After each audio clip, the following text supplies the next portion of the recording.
The next paper will be presented by Erwin Kessler. Erwin Kessler studied philosophy and art history in Bucharest, but he also had studies abroad in Prague, Paris, Maastricht. He is an art historian and art critic, but also the founding director of MARe, Museum of Recent Art in Bucharest here. His paper is called Seeing American Art and Feeling European Influence. Thank you so much, Christian. I'm going directly into the matches. There will be no slides. It's only about text and it's about interviews mainly.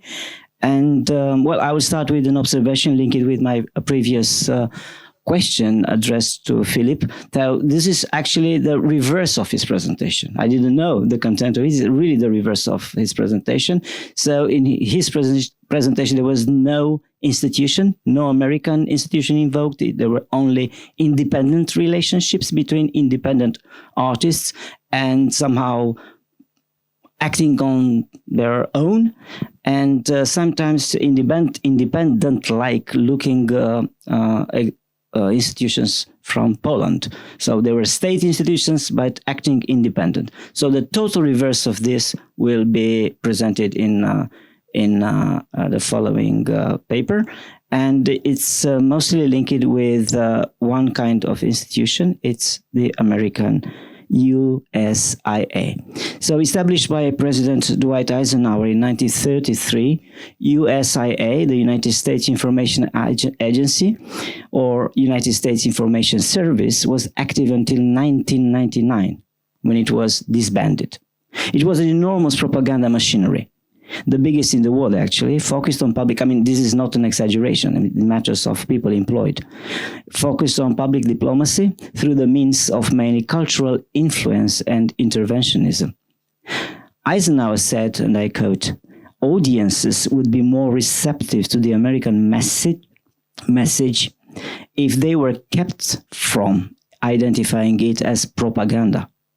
Avowedly propagandistic materials from the United States might convince few, but the same viewpoints presented by these seemingly independent voices would be more persuasive."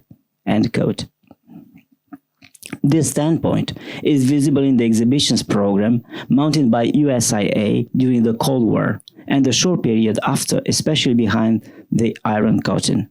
In 1953, the culture war between East and West was consecrated. In 1952, the American Pavilion at Venice Biennale was mostly dedicated to the classical modernists Alexander Calder and Edward Hopper. Only 2 years after, in 1954 already, the American Pavilion was shared by the neo-avant-garde figures Willem de Kooning and Ben Shahn, who spoke from two radically different aesthetic positions about freedom and engagement in art. This was a strong statement about diversity and multiple aesthetic choices as the main token of freedom of aesthetic consumption, cultural opportunities, and at the back of one's head of the intimated political consciousness. Then the Soviet Union, although ended its participation at Venice Biennale in 1934, when socialist realism, the same year when socialist realism was propelled as the unique monochord communist style, entered in the cultural competition started by the United States and exhibited again at the Venice Biennale more than 30 years after its self-styled exit. In 1956, 2 years after the strong statement in favor of aesthetic diversity from the part of the American Pavilion at Venice Biennale, the Soviet Union mounted a full-scale set of major socialist realist artists presented in the ex-Russian Soviet Pavilion, with more than 15 big names, ranging from Deineka to Muchina. A diversity of artists' names. So the diversity was the artists' names, but all of them practicing a unique artistic idiom. This was the opposite statement of the American one, and the opposition set the tone for the cultural confrontation for the decades to come. Starting in 1958, USIA toured series of major or minor, large or small-scale exhibitions around the world, with the help of major institutions such as home institutions such as MoMA or the Smithsonian Institution. Most of the exhibitions were collective shows, but solo exhibitions were also included in the wide-ranging program. The exhibited works came directly from the artists, from the atelier, from institutional collections, or from private collections. So, a wide-ranging array of sources. Important or less important, independent or institutional curators, so once again, another point, having curators, were hired to configure the discourse. All of them had in common what Eisenhower posited in 1953. Once again, I quote, avowedly propagandistic materials from the United States might convince few, but the same viewpoints presented by the seemingly independent voices would be more persuasive, end quote. Romania was early on among the recipients of the artistic attention of USIA. Already in 1958, Romania was the recipient of a significant architecture exhibition conceived by MoMA, built in USA. And this is the name of the exhibition, Built in USA, Post-War Architecture. With a Romanian text, the catalog had a Romanian-only text, reproducing in the exhibition 57 photo panels, 43 text panels, and 59 stereo realist slides. So it was really all-encompassing, somehow, X-ray of American architecture by the end of the 50s. Commissioned by USIA for circulation in Romania, so it was focused on Romania, and then it was subsequently shown in Yugoslavia, in Greece, and in Belgium.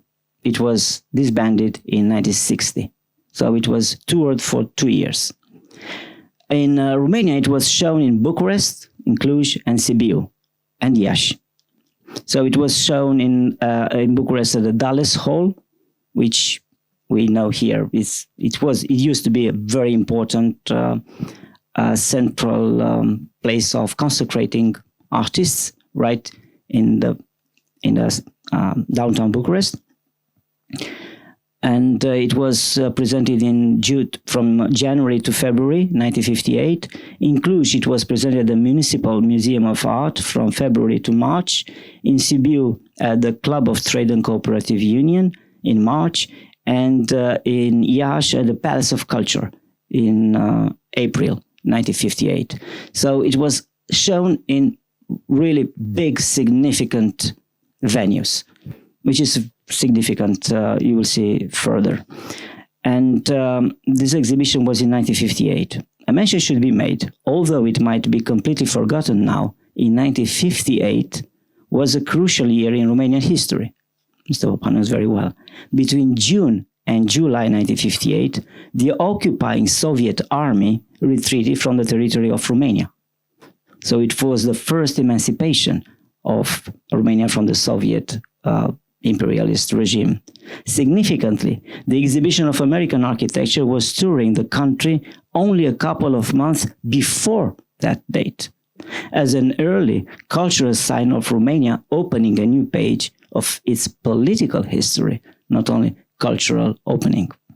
However, the series of major American exhibitions took a radically new course with the complex study cum exhibition plus practical workshop, which was called Artele Grafice în Statele Unite, Graphic Arts USA, which was first shown in Bucharest in 1965 and then in Poland and Yugoslavia. So this is why, even in Poland, there were this kind of strong American assertive exhibitions, which were, for short, piloted by CIA.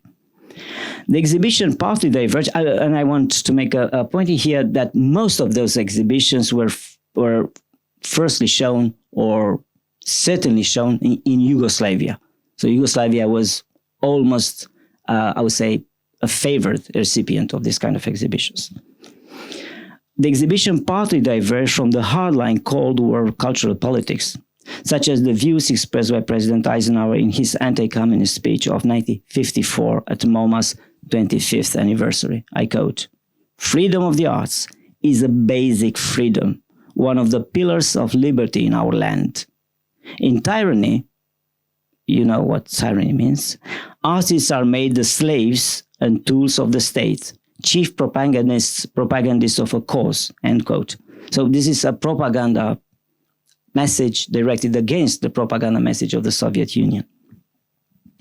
The show, Graphic Art USA, was accompanied by United States artists. So somehow looking like what Philip showed before, but in his case, there were artists who were coming by themselves.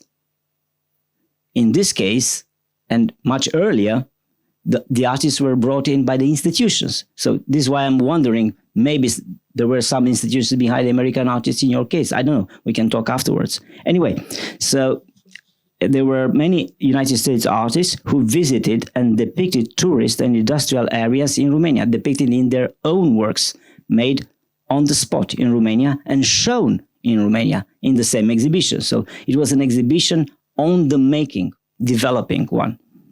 The main idea behind the cooperating-like concept of the exhibitions and artists' study trip, American artists' study trip, was that the artists from two different political systems could work together in order to enhance reciprocal knowledge and friendship. And this is pure propaganda.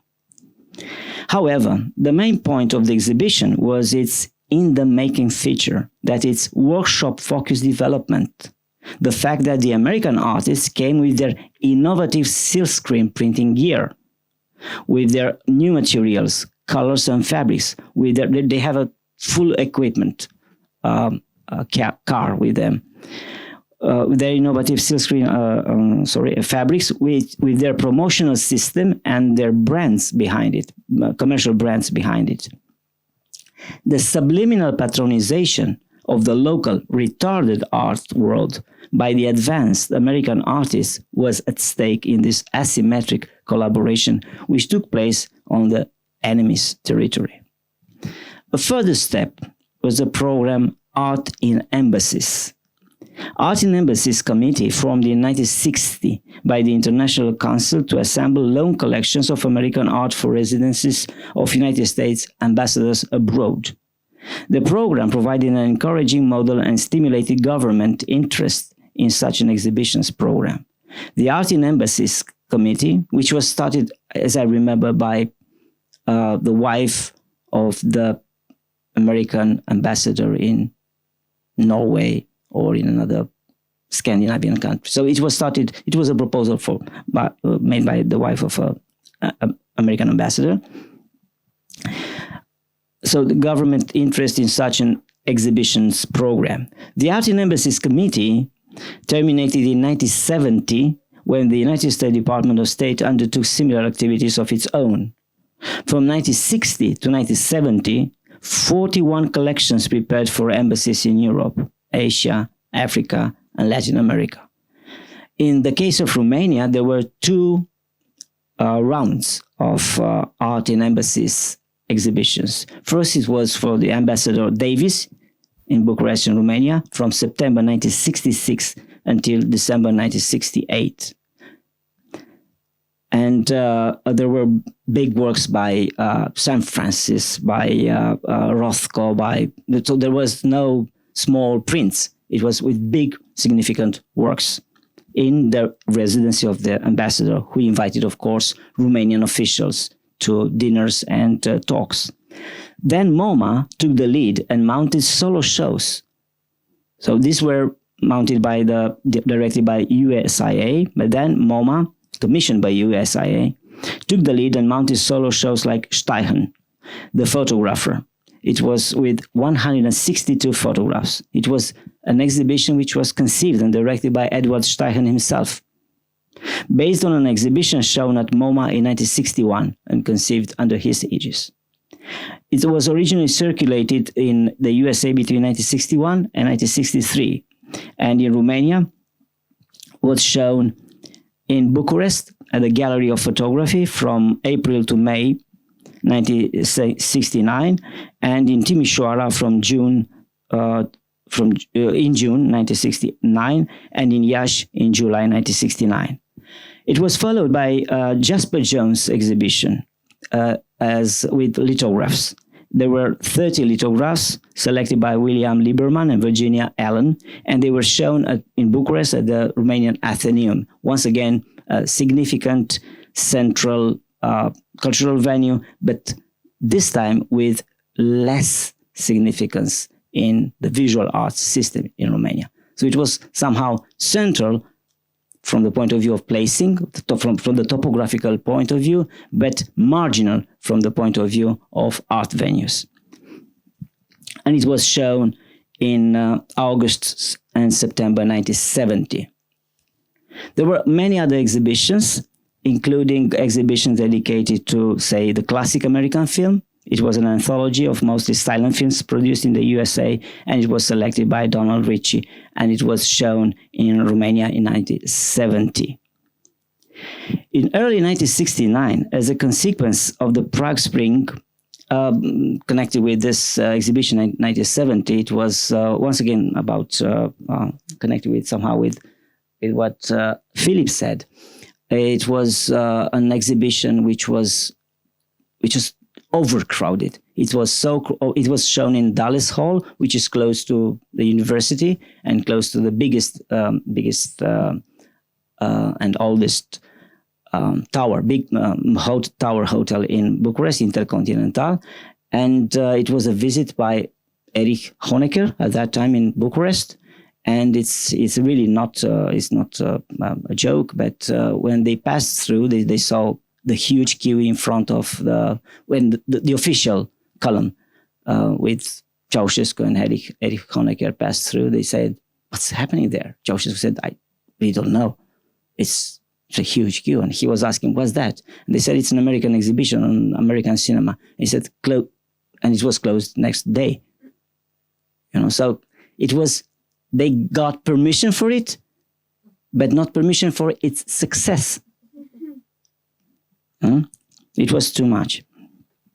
So in early 1969, as a consequence of the Prague Spring, Romanian support for Czechoslovakia in 1968, and Ceausescu's reception of Richard Nixon in Romania prior to his election as the United States president in 1965, the United States made the most important effort yet for the westernization of Eastern Europe art by staging the exhibition called The Disappearance and Reappearance of the Image, American Painting since 1945.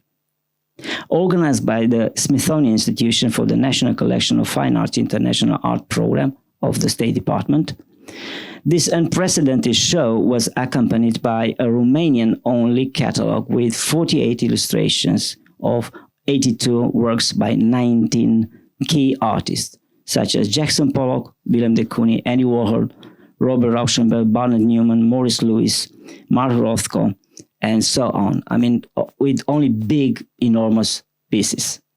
Designed to astound entire Romania, this impressive show set a grandiose tone for Nixon's visit at United States as United States president in August 1969. So it was politically, it was no undertone. It was really a political platform for Nixon's coming in Romania. And it was started at Dulles Hall, the same Dulles Hall in central Bucharest, in January to February 69. Then went to the museum of the Banat Museum in Timișoara from February to March 69. And at Cluj Art Gallery between March and April 1969. So it was Bucharest, Cluj, and Timișoara. And then went to Czechoslovakia, to the Slovak National Gallery in Bratislava from April to June 1969, and to the National Gallery in Wallenstein Palace in Prague. The last stop of this exhibition was Palais des Beaux-Arts in Brussels in October to November 1969. As for the Bratislava stop of the exhibition, in our interviews, I will quote some of them afterwards, we received it's once again, it's not a joke, an indirect account from Frank Stella, which was transferred to us through Adrian Genie, who talked to him a few years ago in London about the catalog of this exhibition, which Genie picked up from a garbage pail when he was a kid in the art school. And he found some American artists, and he remembers Stella. He said, I know you from the garbage pail of my school. And he said that catalog was thrown away. You see, once again, success was not, it was accepted to show, but not to have as much success. And Frank Stella said, yeah, I remember that exhibition. And Genie said, come on, it was in 1969. He said, yeah, I remember, because we've been invited. Some of the artists were, once again, accompanying the touring exhibitions. And I was designed, Frank Stella, to go to Bratislava. And I went to Bratislava for the opening of the exhibition. And the exhibition was not shown. It was in the cases, and the central cultural authorities in Bratislava said, this kind of show will not be hanged. So the exhibition everywhere, as you mentioned in your case, this kind of works which were not done exhibition, which are mentioned but never actually happened. So everywhere where you look to, you'll see this Bratislava exhibiting venue. But from this, say, account of Frank Stella, it really never happened. At least in Romania, it was shown. And you will see the influence it had on the artists. But after the 1971 state visit of Ceausescu to China and North Korea, Romanian politics dramatically changed as its leaders returned to hardline Stalinism. The consequences were harsh, involving an atmosphere of oppression, censorship of foreign publications, films, and music, as well as limited access to food and imported articles. American art became less visible. It was mostly confined to the library of the United States Embassy in Bucharest. For a while, the embassy shows still attracted the attention of the cultural press. Works exhibitions like the one in March 1972, the New American Sculpture, with over 30 artists like Marisol, Louis Nevelson, Ernest Trova, Richard Shaw, George Letters, and Douglas Holmes, was briefly introduced in this exhibition in the local propaganda-friendly cliché. I quote from a magazine writing about this exhibition. Through the collaboration between artists and industry, research centers, and science, the possibilities of a sculpture increase infinitely. End quote. In June 1972, the United States Library presented Forma și procesul de creație în pictura americană secolului 20, The Form and the Creative Process, selections from the Michener collection. That was its name in English. Once again, a private collection, which was taken by the American institutions and shown as a kind of concentrate of American compact concentrate of American art. The show displayed works by Hans Hofmann, William Baziotis, Archil Gorky, John Marin, Robert Indiana, Ellsworth Kelly, Sam Francis, Larry Rivers, and many others. The last ambitious American exhibition in Romania was Artistul American la Lucru. The American, I'm telling the Romanian titles because behind them is the catalog with this name, with this title. The American title was The American Artist at Work in 1979. With the white flag by Jasper Johns on its front cover and the portrait of President Jimmy Carter on its back, the catalog enjoyed wide dissemination. 10 major artists were on show. Jackson Pollock, it was something like after 10 years, it was the same exhibition from 1969. Jackson Pollock, Willem de Kooning, Helen Frankenthaler, Frank Stella, Robert Rauschenberg, Jasper Johns, Andy Warhol, David Smith, Louis Nevelson, and George Segal. Despite the pursuit of transatlantic relationships, the communist regime continued to marginalize United States art exhibitions by confining them to non-cultural venues. The American Artist at Work, completely different from 69, the American Artist at Work was shown in a sports and music hall in Bucharest, Sala Polivalent, and in a sports hall in Cluj-Napoca, Sala Transilvania. The surreptitious, low-key presentation of United States art exhibitions in Romania cohered with the indifferent attitude of the Romanian Academy towards United States art. SCIA, the Studies and Researches of Art History, which is the proper, until today, art historical review of the Academy, the Romanian Academy, never responded to any of the exhibitions throughout the decades. None of them was paid attention. In order to counter this marginalization, the American artist at work was conceived as a package, as a commercial package.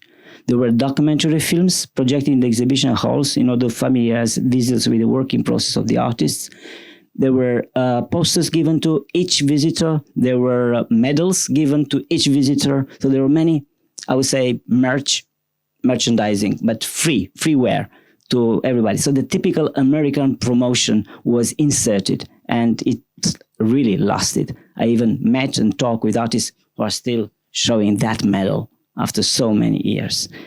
The public reception of the American exhibitions throughout those decades was meager and mostly critical. The published, in magazines and different reviews, but not in highly specialized art historical reviews, which were, but indifferent. The few texts published, but that was also a kind of censorship, You don't have access in academic realm. It's just American art. The few texts published in magazines and newspapers, but never in that magazine, by authors such as Petru Comarnescu, Dan Grigorescu, Amelia Pavel, Camilian Demetrescu, Titus Mocanu, Dan Hăulică, or Iulian Mereuță, were basically echoing the ideas about American art expressed in the catalogs themselves, which accompanied the exhibitions. For short, they echoed the American official narrative propelled by United States information agencies. So the Romanian criticism was actually a reaffirmation of the American propaganda, efforts. Adding through the some ritual communist criticism, a grain of local salt and pepper. They were critical, but a bit critical. A selection of these publications was already published in Hot Art, Cold War, Southern and Eastern European Writing on American Art, 1945, 1990, the book published in 2020, which I already mentioned. But the proper public reception of the exhibitions, unadulterated by the official communist critical standpoint, was as elusive as time passed. And the artists and visitors of the American exhibition passed away themselves by dying or being too old to remember everything, as we've said. Resurrecting, recording, and interpreting them became a significant task in order to draw a faithful profile of the development of the post-war Romanian art under the effective influences it witnessed. And the chain of American exhibition toured by USIA was maybe the most articulated and consistent visual propaganda beside the more extended one dedicated to the exhibitions of artists from the communist-friendly countries, which is not a subject of this paper. While mapping the topography of the oral reception of the American exhibitions, which we started a month ago, some points emerged. The exhibitions were presented only in few selected Romanian cities, mostly in Bucharest, Timișoara, and Cluj. Few of them were shown in Brașov, Oradea, and Iași. None of them in Constanța or Craiova. So there are different regions of the country. Some of them were focused on different matters, but we can talk afterwards about that. They were influential on selected artists from those regions, which had strong artistic school or activities. And if we put together Timișoara, Cluj, and Oradea, we see that most of them were focused on the western part of the country. United States of America selected aptly the cities, but left no traces in the neglected ones. And once again, truth emerging from this interviews we pursued. There were 30 proposals of interviews with still living artists, and we got 23 or 24 answers, which is quite good. And I realized after somehow centralizing them that the critical side in the publications was not as critical as the one in the memories in which we can see in the interviews. You will see. So we managed to propose a series of 9 questions addressed to the artists, curators, and art critics and art historians. The first question was, what American art exhibitions did you see between 1965 and 1989? Second, between 1965 and 1989, did you see American art in Romania or abroad? Third, which American artists and what American approaches, trends, styles interested you at the time? 4, what position did American art and visual culture have in their artistic milieu you frequented at that time? Was it a topical conversation? Was it influential? 5, retrospectively, do you think that American art and visual culture were a decisive factor in your development as an artist or a theorist? 6, did the American art exhibition organized in Romania during that period contribute decisively in this sense, or did the information you had about American art and visual culture in general contribute more to this impact? 7, do you remember whether the presentation and reception of American art and visual culture were encouraged by the communist regime? 8, was being a sympathizer of American art aesthetically, ideologically, or politically risky? And 9, retrospectively, do you think the influence of American art and visual culture on Romanian art and visual culture between 1965 and 1989 contributed to the transformation, development of Romanian culture and society? If so, in which way?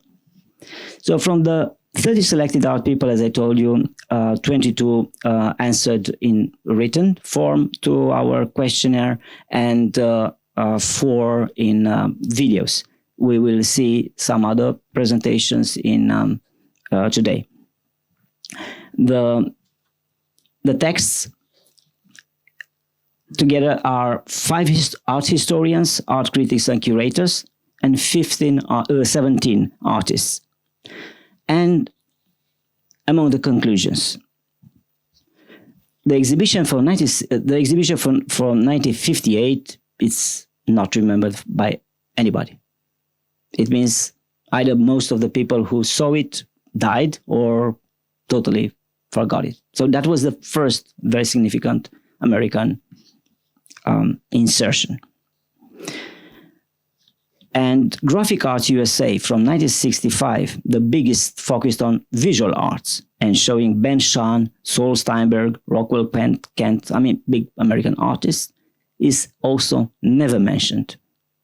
And the show, although the show was accompanied by American artists working and exhibiting in Romania, even the memory of working with those artists, of the Romanian artists working with American artists, completely vanished. There is no single trace of it. There are only 2 big exhibitions which seem to be remembered by almost everyone.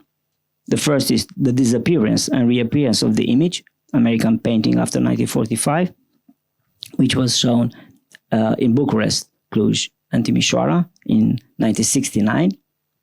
And the second one is the visual artists at work in America, which was shown in Bucharest and Cluj in 1979. So the first big exhibition and the second big exhibition. And another very significant point is that no personal show, no solo show like Jasper Jones, Rauschenberg, and Steichen, no solo shows were remembered. Only collective group shows. From their answers, some artists and theorists generally shared some standpoints. Most artists seem convinced that the Romanian interviewed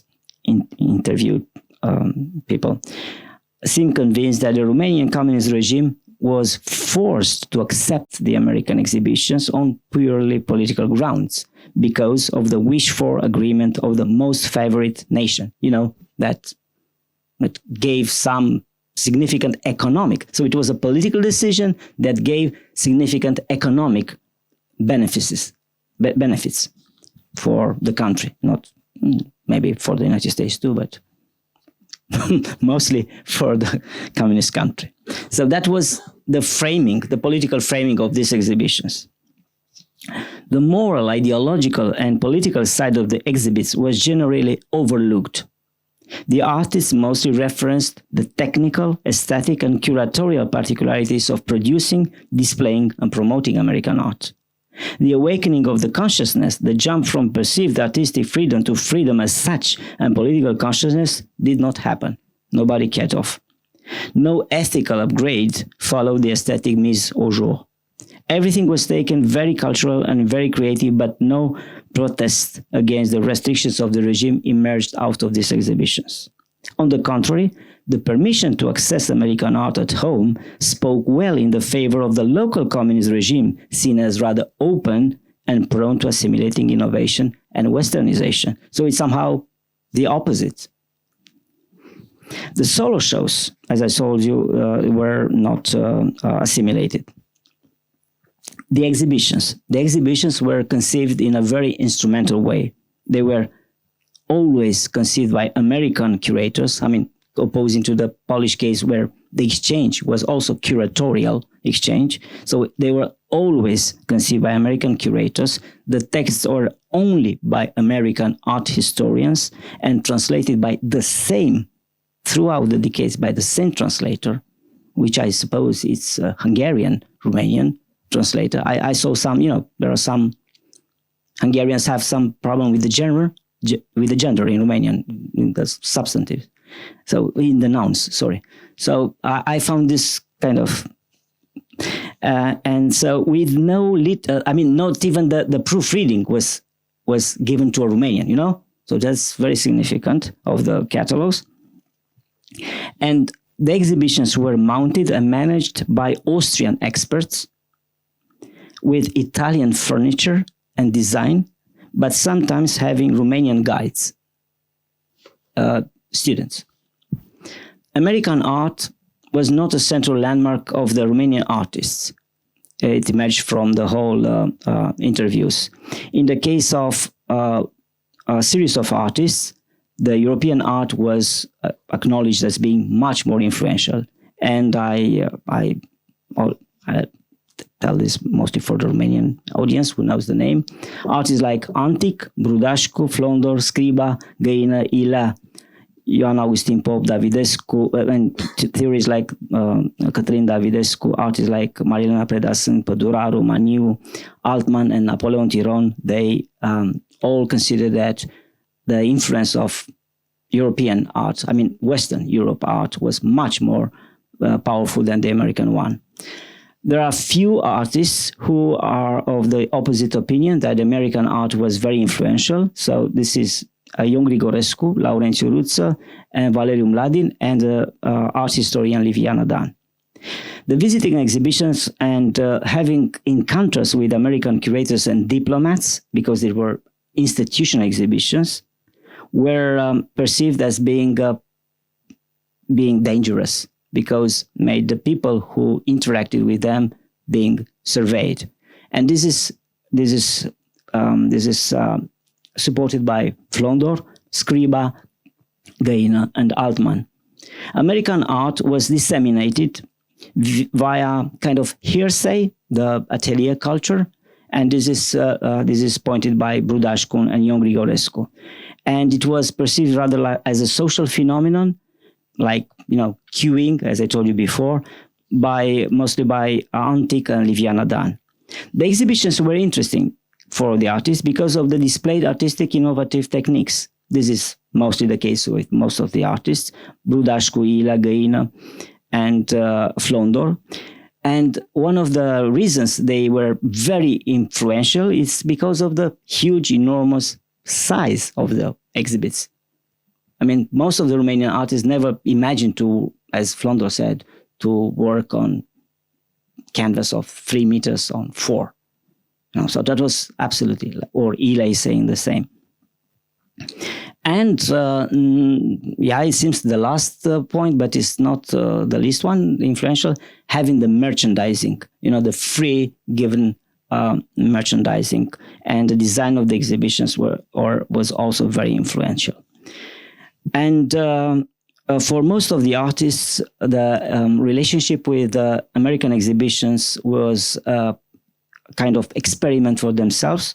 But as Brudashku said, it was perceived by himself as a blocked road for themselves. No way out of it. And I will quote some of the most salient sayings by the artists, mostly against, for the title, seeing American art and feeling European influence. I end with this. So Antic, I quote, "In the art scene I was part of, I don't think contemporary American art was a primary influence. We were more interested in the great West European artistic events or the ones in the neighboring countries. I think that in my entourage of the art world, people weren't very interested in contemporary American art. It was only in the 90s that we felt and understood the true value of American art and visual culture." And it's about somebody who left home as a kid to see one of the big American exhibitions. So for him, it was an initiating experience. But afterwards, theorist, an art historian like Davidescu is saying that, quote, "In the milieus I used to frequent, I think the 80s generation was mostly interested in European or European adjacent art. Names like Jackson Pollock, Franz Klein, Arshel Gorky, and others were well known and their work was admired, but they weren't seen as role models. I was influenced by American art, but it wasn't a decisive factor in my development, nor in that of the artists and theoreticians of my generation." Flondor, quote, "Although I was aware of those sacred monsters shown in Timișoara, we were mostly concerned with constructive, optical, kinetic art. So abstract expressionist or pop art American painting didn't directly influence me or us. I was more interested in the artists that worked in the 3 dimensions with new techniques and technologies. Us, in Timișoara, Sigma, the group Sigma, lived and breathed a different atmosphere. That is, Germany with the Gropius, Bauhaus School, Paul Klee, and Vasily Kandinsky, and France, the Visual Research Group." Decebal Scriba, quote, "However, at the same time, we were up to date with the main trends, events, and personalities of European art, and they contributed equally to our development as artists, as American art. And the American exhibitions weren't decisive for my understanding of the context or scale of the changes that would follow in the contemporary art of the time." Dorel Găină, or Ilea, who was very influenced by American art, but he's saying, quote, "American art was relatively well known. It was talked about, but only occasionally, and it wasn't a major topic of debate. Western European art, on the other hand, was the center of interest, and our standards and training were molded according to it." Ioan Augustin Pop, quote, "I don't believe American art played a straightforward role in the Oradea art scene in the western part of the country, as much as being influential due to the perception of Western creations, a mixed bag of Euro-American trends and approaches." The art historian Ioana Vlasiu is maybe the most straightforward and very, exacting. Quote, "I think American art was less known than European art, but that probably changed from one generation to the next." And Ion Grigorescu is saying that, quote, "Of course, there was also a group of artists, not a generation, who didn't love American art or wasn't enthralled by it, who managed to leave the country shortly before to Venice or to other continental Western European art." So, for short, just compared with I can also quote Nicolae Păduraru, which is very, very, very tough on the matter. "I don't think American art influenced Romanian artists a great deal. European art had a much greater influence over Romanian artists. American art didn't really influence me personally. Instead, American music was a great influence. American painting seemed facile to me. It helped me overcome the masterpiece complex." And this is about somebody who went almost to the prison because of going to the American exhibition and sporting the medal, But afterwards, the assessment is mostly, as you saw, negative. And Nicolae Maniu, he answered a very short question. He said, my painting and sculpture did not intersect the American artistic trends.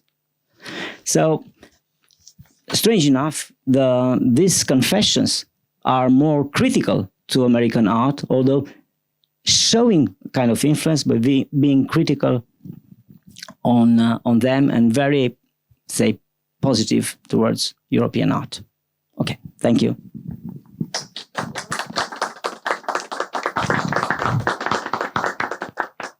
Do you have questions?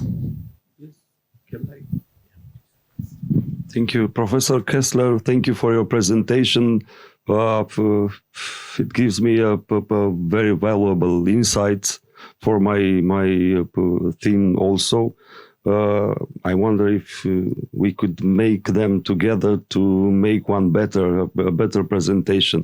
But however, could you elaborate on the geographical distribution of the cultural events? Because in my opinion, due to the complexity of the cultural life of these big cities in Romania, the regime was very well prepared to tackle the possible excessive reaction in these events. But which is your theory regarding it?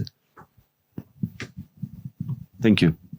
Oh, thank you for the question. I mean, it's not sure who has chosen which city will receive these exhibitions, but seen from the other side of the exhibition, I mean, from the American side, it's almost obvious that they made a choice. It's not our regime, as you implied, because you have to imagine that they could have shown the disappearance or reappearance of the image in American art after 1945 only in Prague, which was the capital of Czechoslovakia, and it was the place where the Prague Spring took place 1 year before that.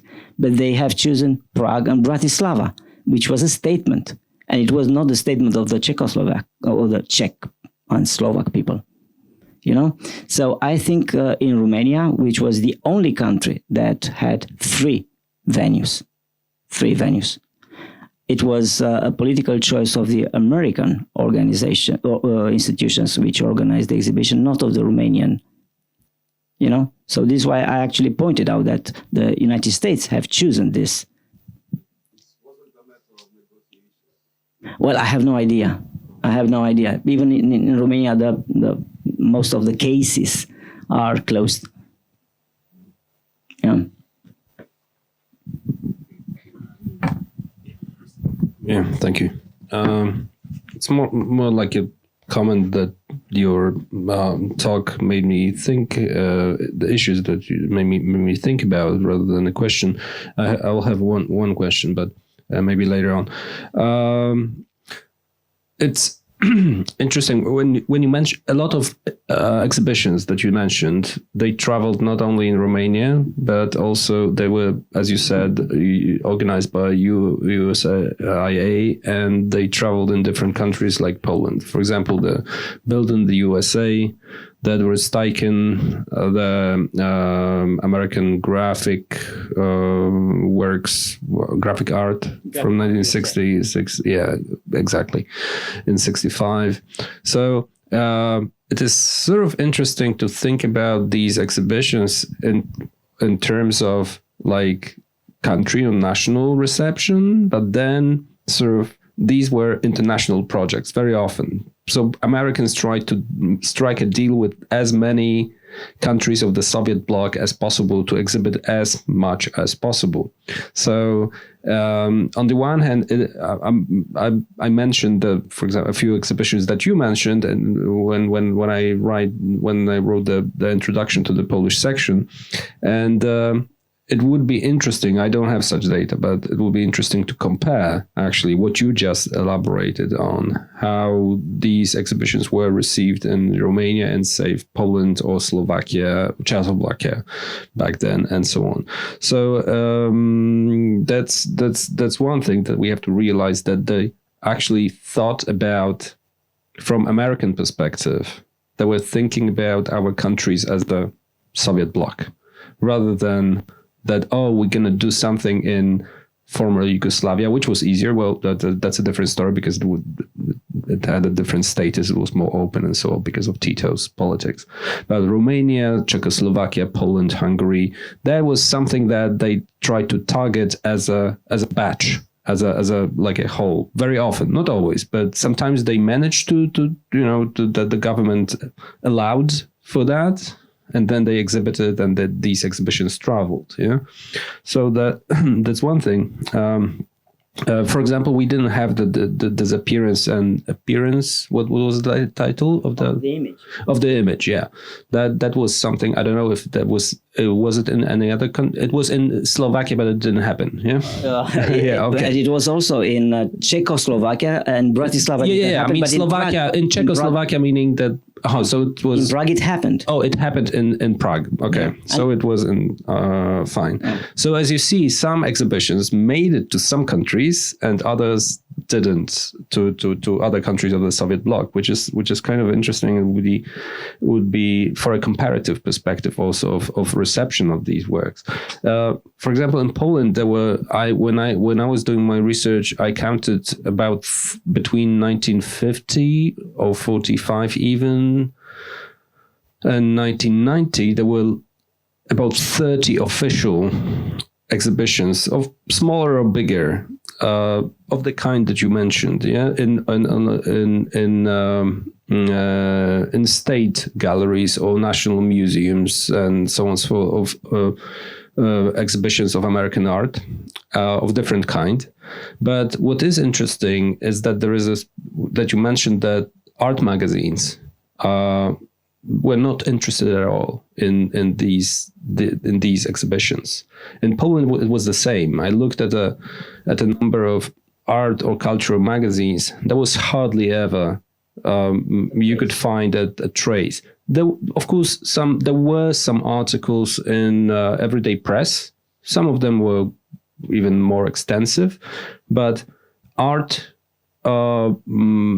magazines or art press never specialized. Yeah. I'm not talking about like academic journals, but even we had a few like art and stuff like that. It was just a monthly, for example, yeah, but they never wrote about it. An interesting thing in Poland that I found is that even sometimes they said, oh, that's a great exhibition. Like we had this 200 years of American painting at Warsaw in 1976, which was showing pretty much the same thing, but also from a historical perspective, but it ended with hard edge and pop art. Yeah. So they say like, but this is belated. It's nice to see Pollock or De Kooning or Rothko, but for artists, our contemporary artists, this is something that, they are not interested in that anymore because they're like doing performances and that's a pity that there was no more contemporary thing. Yeah, but it was just one notice and it's an exception confirming the rule that not much.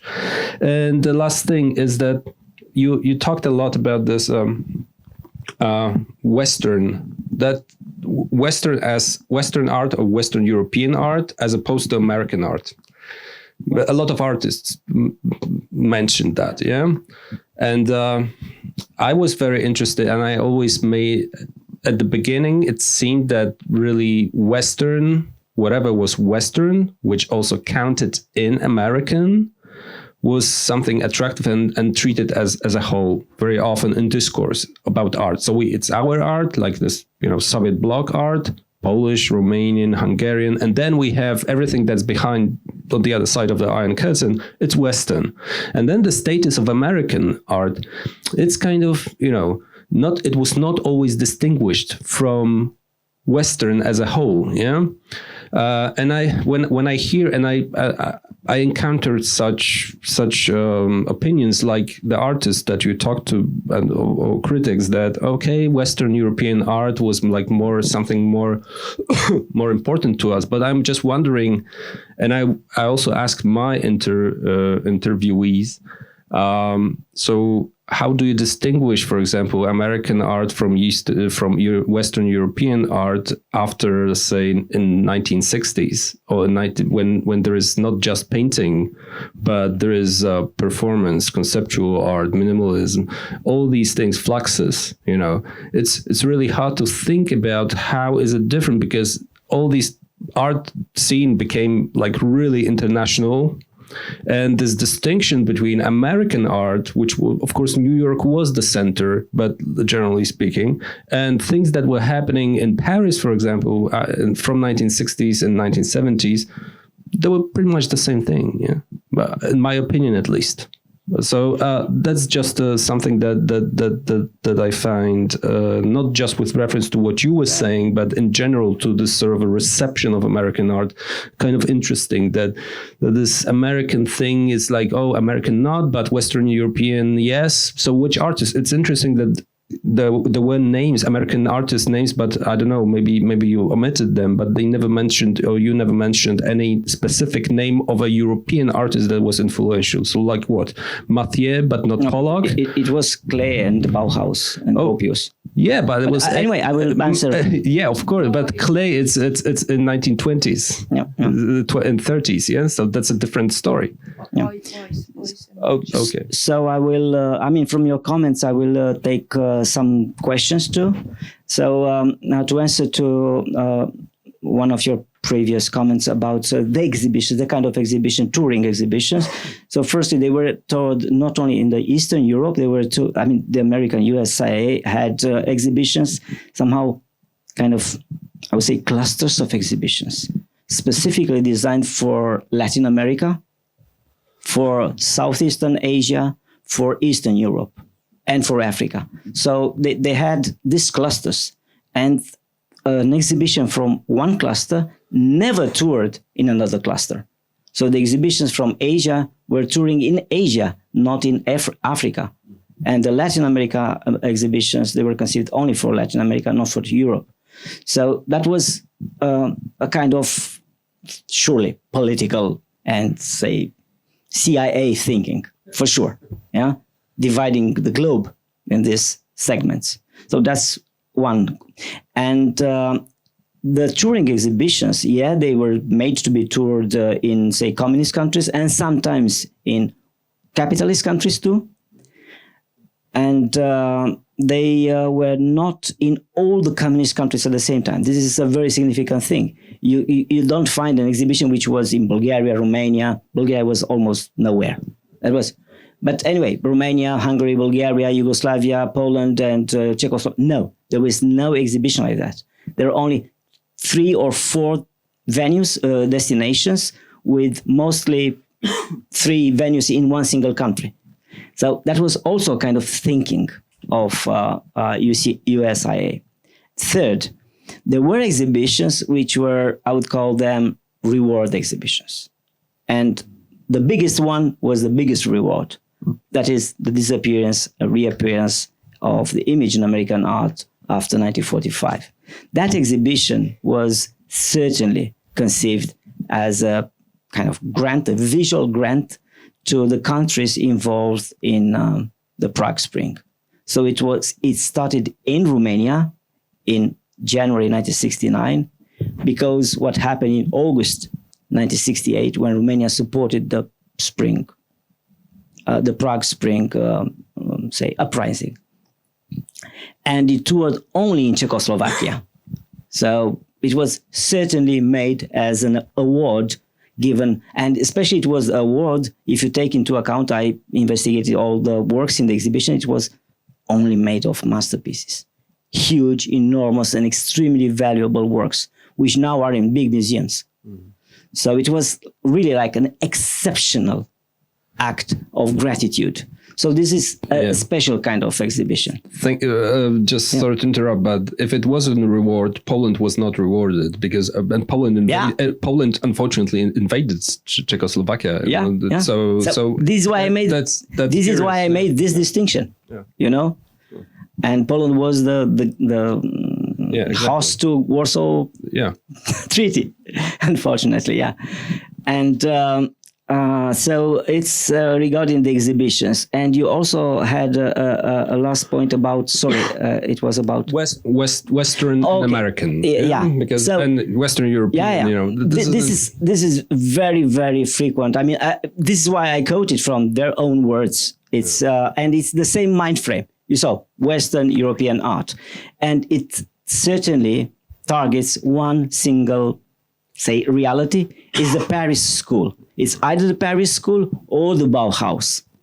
And of course, you can find Paris school offspring in American art, and you can find Bauhaus-like continuation in American art. But the mind frame of Bauhaus is German and Central or Western European, and the mind frame of Paris school is still continental. So this is what they distinguished: the modernism, differentiating it from the neo-avant-garde. So through their framing of the concept of Western Europe, they focused on their own dated cultural mind frame. exactly. They wanted to recap with modernism and the avant-garde, not to go so forward with the neo-avant-garde. That is the American art, which was mostly in this way, once again, methodologically and terminologically rejected. So that was the point. It was not a confusion. They were very consistent. You saw, I mean, and you have to know that you don't know the names, I mean, of the Romanian artists, and you don't care about them. Grigorescu, I know. You And only a few know others. Grigorescu, yeah. Maybe But they are one so different, you know. There are artists from all over the country I interviewed, and none of them spoke to the others. You know, I received an interview from Erwin Kessler. What do you think? I mean, what's good to say yes or no? So it's obvious that they didn't collaborate for the answers. That's interesting. This reference to Bauhaus as a sort of a tradition that they refer to, while in Poland there was hardly any references to Bauhaus. Why? Because we had our own constructivist tradition. So this is which is close to so modernist tradition. Hence maybe that this modernist kind of legacy was kind of taken care of, and they were looking for something else. While in other countries where this modernist tradition was not so developed, well, you had some great modernist artists, but they were it was probably not perceived as tradition. Yeah. So that's it. Sorry, no, I'm just. I remember about the biggest Polish magazine, which was Block, which is very constructivist, and the whole tradition is constructivist. The whole avant-garde tradition.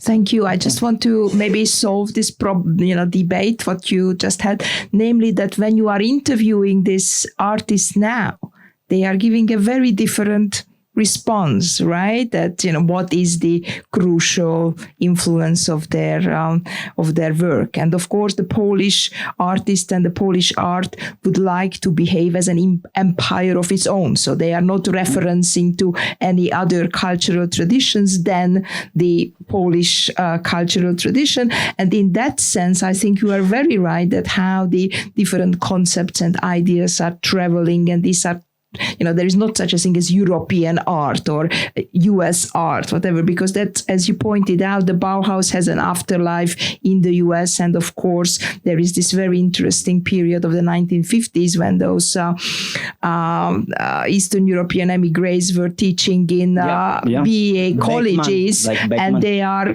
basically curating the future generation of the so-called American artists. So, I mean, I have got this methodological observation as a non-art historian that maybe this kind of interview should be considered with a kind of critical perspective, and also that how these kind of theories and concepts are traveling, as you also pointed out. Thank you. Thank you.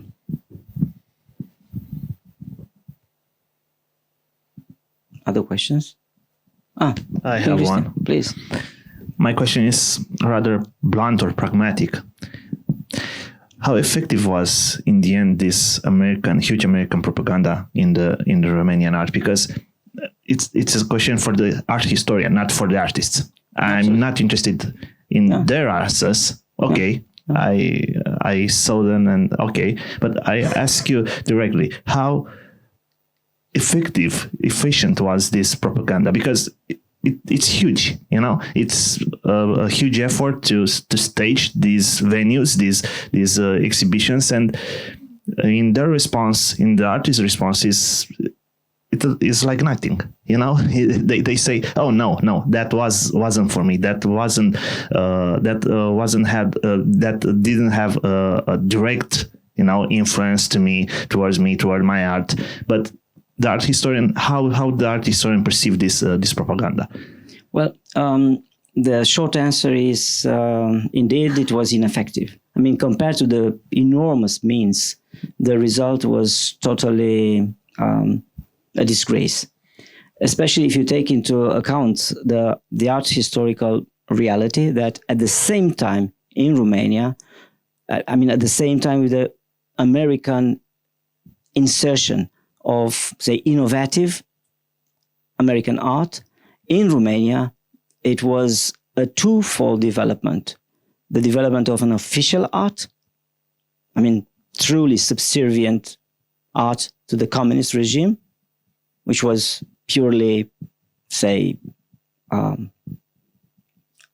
affirmative to communism. So it was not at all targeting a kind of protest or subversion, nothing at all. And it was developing the Romanianist, the neo-Orthodox art, which is the typical Romanian neo-traditionalism. So it's both of the two big Romanian trends in art were not only not feeding on American art, but being against it. And well, I also can say that at least in some cases, like Eugen Popa or Simeon Mărculescu, who were painting for the regime, or Ion Bițan and Șetran, Bițan, Mărculescu and Popa, they used pop art. And especially Rauschenberg's stencils to make official art with Ceausescu's figure. So I would say not only not effective, but counter-effective. So employing innovative artistic means in order to achieve malignant result. So, yeah. After the 90s, this propaganda changed a lot. Yeah, in 1999, because the institution ended. And can we say that, I don't know, an influence from American art, from American culture in the Europe, in the former Eastern Bloc, was perceived in other means, with other, other ways which were more subversive, funding from, Soros organizations and something like that, because that was more efficient compared with what happened before 1989. Well, this is not the subject of this meeting. I know, sorry, but we can further it outside maybe, but for short, that one is another chapter. It was also inefficient, but from another perspective and on other grounds. But it's not the subject of this talk. Sorry. Yeah, if I may just feed in, it might have been effective from the perspective of economic perspective of art market. This is art market. I didn't want to tell that. Yeah.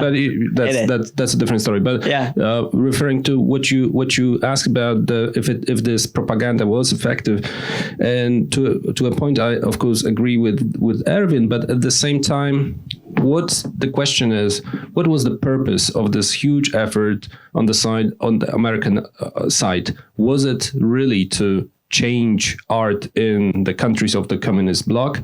I don't really think so, because they had to realize that artists, well, depending on the country, of course, were not, well, for example, in Poland, the question of socialist realism ended in the late 50s. Nobody was painting, but it was different in different countries. But the point is that it was not about a revolution among artists to all of a sudden they see Jackson Pollock and they're gonna do the dripping or do the pop art. The point was to show, actually, somehow sneak in that art, which said, well, look at that. Our artists can actually do whatever they want to. There is a freedom of expression in the West, in America, in the United States. It was more of a statement given to, well, of course, the field of reception related to arts, visual arts, and generally higher art, so to say, is limited, of course. Yeah, so it was not a thing that changed society, but they still believed that it was worth doing that, to as a token of what they believe to be democracy. Well, it's a different story if we can talk about democracy in the United States, but that's a different thing. But freedom, those mythologized values, American values, which they sort of threw behind the Iron Curtain. So I don't really think, it would have been great if, maybe not, if artists actually said, oh, this is interesting, I'm going to do something like that. In Poland, the case was that actually the exhibitions were actually belated. So artists were doing more progressive work than what was being shown. Like when they saw Pollock in mid-70s, they saw, oh, that's nice, that's super cool to see it. But, well, that was 20 years ago, But the point was that basically, I think that the Americans still believed it was worth doing because rather than specific art or art influences, they manifested their values, which were in opposition to communist system. That's the point. That's why, in a way, from American perspective, that was worth and it was effective. That's my point. Well, I have to intervene once again on this point, because taking into account the fact that USIA had these clusters of not only exhibitions, but they had and still have in some places radio stations and things, because the USIA comprised everything: books, magazines, cinema. Even they had a cinema chain themselves.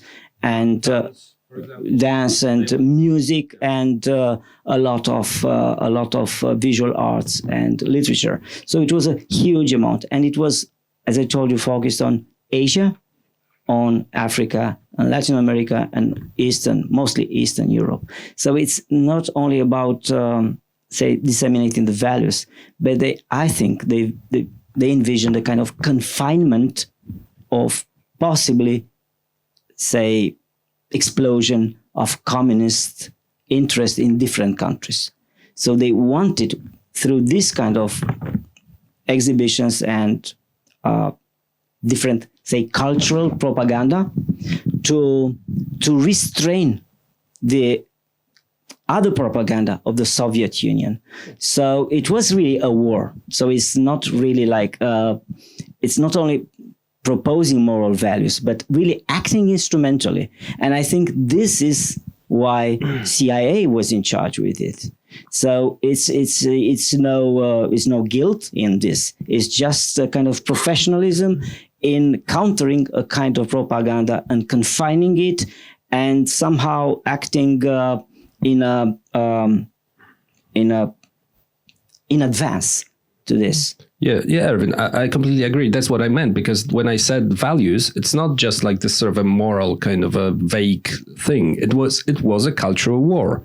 Right. So on the ground, but it instilled in different, let's say, position within the culture that American culture had to offer as in opposition to communism all over the world. Yeah. So hence, that's my point, basically showing, okay, look, our democracy, the values that our culture is much better for different reasons, and there's offers much more than communism. So yeah, I completely agree. I think that the basic concept was diversity. Yeah. This is why they were showing many diverse artists. This is why I was starting with the two Venice Pavilion, In the Russian pavilion, Soviet pavilion, it was many names with only one single kind of art. In the American pavilion, there was two names with two very different kinds of art. That means the diversity was there. So they oppose diversity is like, in the market economy, you have a choice. When you have many choices, it's freedom. When you have only one choice, it's no freedom. This is why I quoted Eisenhower with this perspective on what's a tyranny. A tyranny is the one which is imposing one single thing, one single style, one single truth. So I think they wanted this, to disseminate diversity through these exhibitions.